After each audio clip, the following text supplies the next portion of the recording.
Quand mon père, dans les années 40, c'est sûr que lui est parti de Tadoussac pour aller travailler à Bécomo comme explorateur avec Paul Provencher. Il partait 1 an en forêt en autonomie. Et à un moment donné, dans les années 40, 41, quand la guerre s'est déclarée, ben, lui il était en forêt, il était dans le bois. Et il me racontait qu'il communiquait 2 fois par année avec ce qu'il appelle en bas, à la mer. Et ben, celui qui avait les communications, Paul Provencher, a appris que la guerre était déclarée. Et Paul Provencher avait dit, ben, si vous autres, vous êtes en guerre, ben, nous autres, dans le Nord, en exploration, on est en paix. Et le temps a passé pendant des mois et des mois. Et lorsqu'ils sont descendus, ben, effectivement, la conscription avait été déclarée. Mais par contre, les fils de cultivateurs, les fils de marins, les marins étaient comme protégés ou exemptés. Alors, évidemment, mon grand-père, qui couvait bien gros ses enfants, a décidé que ses fils allaient devenir des marins. Et à ce moment-là, on a commencé à construire des goélettes, des bateaux. Alors, mon père, par la force des choses, est devenu marin. Et il a construit sa propre goélette qui a pris peut-être 2 ans. C'était M. Dallaire qui était un spécialiste là, des coques de bateaux à Tadoussac, qui était un charpentier. Alors tout ce qui se construisait à Tadoussac comme bateau, ben, c'était lui le grand maître à penser. Il construisait ça sans plan, comme ça, là, à l'œil. Mais je pense qu'il avait un bon œil. Mais par contre, pour construire, il fallait couper le bois. Mon père avait décidé de couper tous ses billots. Sur le bord du Saguenay, dans pleine montagne. Et pendant un hiver de temps, avec 3 gars, il allait tout couper. Et à l'automne, il allait déterrer les racines, parce que les racines ont comme des courbures pour faire la forme du bateau. Alors, il y avait ses plans, puis il allait dégager des racines qui déterraient, puis le bois qui coupait. Puis là, l'hiver, il se servait de l'hiver avec la neige pour tirer ça avec des chevaux. C'était presque impossible à flanc de montagne. Il était 2, 3 gars, ils s'attelaient comme des chiens, comme des chevaux, pour tirer ça sur le bord de l'eau, sur le bord des lacs, pour ramener ça à Tadoussac, puis faire scier ça au moulin du milieu, puis après ça, le faire sécher et construire des bateaux. Alors, ça a commencé comme ça. Mon père avait décidé de construire son bateau sur le bord de la plage, dans la baie de Tadoussac carrément. Et pendant tout l'hiver, pendant 1 an, il a travaillé là, presque jour et nuit. Alors, une fois la goélette construite, presque prête à flotter, et bien, évidemment, la grande marée est arrivée et le bateau a flotté. Puis là, on l'a poussé dans le Saint-Laurent avec, bien sûr, une bouteille de champagne, puis pour le lancement et le baptême, parce qu'il l'avait appelé le Bon Pasteur. Alors, c'est à partir de là que mon père est devenu marin. Et c'était une goélette qui avait 4-5 hommes d'équipage.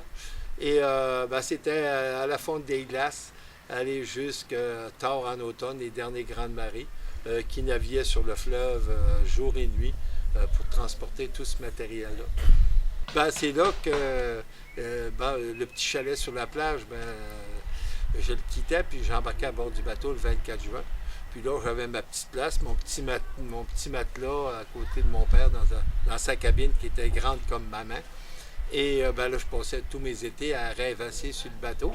Puis quand on arrivait à échouer un peu partout dans les ports, Sainte-Thérèse-de-Colombier, Sautomouton, Escoumont pour charger la pitoune ou à 3 pistoles, ça pouvait prendre une marée avant de charger un bateau. Alors on débarquait quand le village était prêt, on allait s'acheter une palette de chocolat ou une liqueur. Mais mon père, c'était quand même différent. Il nous amenait ramasser des bleuets, des framboises, des graines. En tout cas, j'avais l'impression qu'il y avait des fruits presque à tous les mois qui sortaient. Alors, c'était la cueillette aussi pour faire des confitures, pour nourrir ces hommes à bord du bateau, faire des tartes. Ça coûtait moins cher, bien sûr. Puis aussi, pendant qu'on naviguait, il faisait des confitures pour la maison, il faisait cuire, puis chauffait le poêle, puis bref, à bord du bateau, on perdait pas de temps, t'sais. Il y avait l'homme de roue, puis quand les matelots avaient rien à faire, on faisait des confitures. Puis quand je suis devenu un peu plus fort, un peu plus musclé, là, les compagnies qui embarquaient le bois, c'était tous des contracteurs.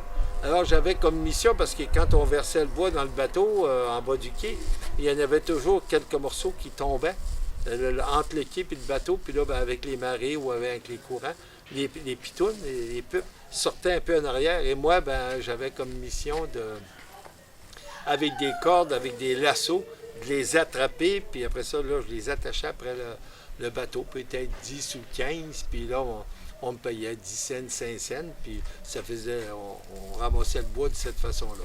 Ça faisait plus de revenus pour le transport, et ainsi de suite. Alors, c'était ça mes loisirs d'adolescent à bord de cette Goualette-là. Et c'est sûr qu'il y avait, bien sûr, il y avait des tempêtes, il y avait la brume, mais on n'avait pas les GPS, on n'avait pas de radar, ça n'existait pas. T'sais. On naviguait au pif. Alors, si je me rappelle, ben, les capitaines, c'était important. C'était M. Bouliane, que je me rappelle, à bord du bateau. Puis, il fallait se fier à son pif. Des fois, on s'ancrait, puis à un moment donné, il disait « Ah, il faut lever l'ancre, on va être capable, ça va se clairer. » Alors, toutes mes notions de température du vent d'ouest, les contre-marées, les contre-courants, ben, c'est toutes les discussions que mon père avait, qui disait on ne partira pas tout de suite, c'est grande marée, en tout cas, bref. Ça a été mon éducation, la lune. En tout cas, je pense que j'ai appris indirectement.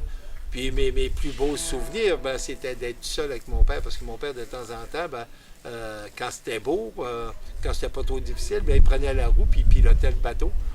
Puis ben, durant la nuit, ben, il m'expliquait un peu les étoiles, puis les phares, puis les lumières de bateau. Puis là, ben, comme pour me récompenser, ben, il dit « Ah, tiens, je te donne la roue, puis je vais faire un petit somme. » Puis là, il restait derrière moi, puis il se cantait. Puis là, il disait « Tu vois la lumière là-bas, le bout du bateau, il faut que ça s'en aille directement.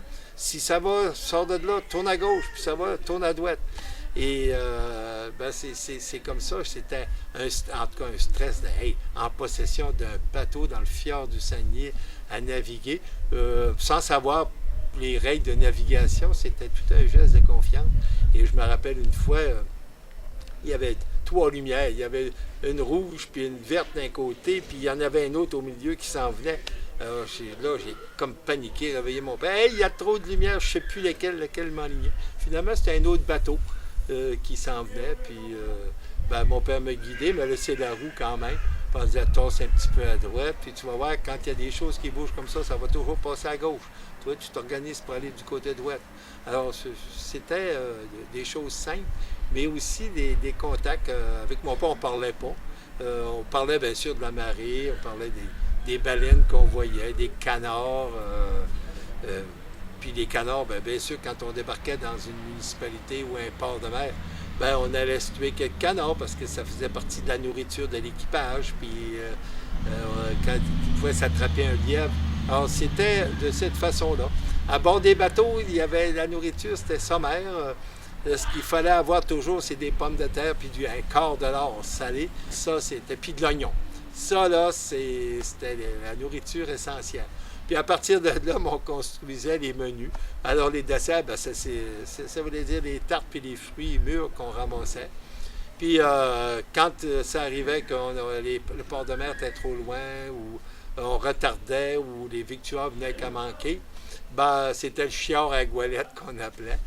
Alors, coupe des patates en dés, mets beaucoup d'oignons, du sel, du poivre, puis ben, tout ce qui restait un peu. Puis des clames à travers tout ça. Alors, si le Québec s'est construit, c'est grâce à ces marins, avec ces Goualettes qui ont alimenté tous les villages de produits, parce qu'il n'y avait pas de route au Québec. L'autoroute, c'était le Saint-Laurent puis le fjord du Saguenay. Alors, très tôt au printemps, ces Goualettes-là, pendant des semaines et des semaines, avant de commencer à transporter le bois puis la pitoune, transportaient la farine, tout ce qui manquait dans les villages pour passer l'été. Puis les derniers voyages d'automne, ben, c'était pour ramener des victuaires pour tout l'hiver. Tout le monde remplissait sa cave, son hangar de victuaires pour l'été. Alors ces Goualettes servaient à alimenter tous ces villages le long du Saint-Laurent. Alors c'est pour ça que les bateaux, ben, on l'oublie souvent, mais il n'y aurait pas eu de pays, il n'y aurait pas eu de Québec s'il n'y avait pas eu de marins, puis s'il n'y avait pas eu de ces bateaux-là, ces Goualettes qui sillonnaient partout. Mon bel amour, navigateur, mais ouverte sur les songes, tu sais la carte de mon cœur, les jeux qui te prolongent, et la lumière chantée de ton âme, mon bel amour.